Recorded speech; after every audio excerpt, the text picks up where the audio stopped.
আসসালামু আলাইকুম ওরহমতুল্লাহি ওবরাকাতু। আলহামদুলিল্লাহি রাব্বিল আলামিন ওয়াসসালাতু ওয়াসসালাম ও রসুলিহি ও সাহবিহি আজমাইন আম্মাবাদ।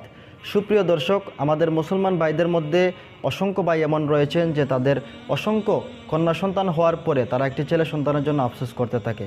এমনকি তারা আল্লাহ সুবহানাহু ওয়া তাআলার কাছে অসংখ্য দোয়া করার পরেও তাদের কোনো পুত্র সন্তান হয়ে থাকে না। কিন্তু আমি আজকে আপনাদেরকে পবিত্র কুরআনের এমন একটি আয়াতের সন্ধান দিব যে আয়াতটি পরে আপনি যদি আল্লাহ সুবহানাহু ওয়া তাআলার কাছে খাস দিলে দোয়া করতে পারেন তাহলে তিনি অবশ্যই আপনাকে একটি সৎপুত্র দান করবেন ইনশাআল্লাহ।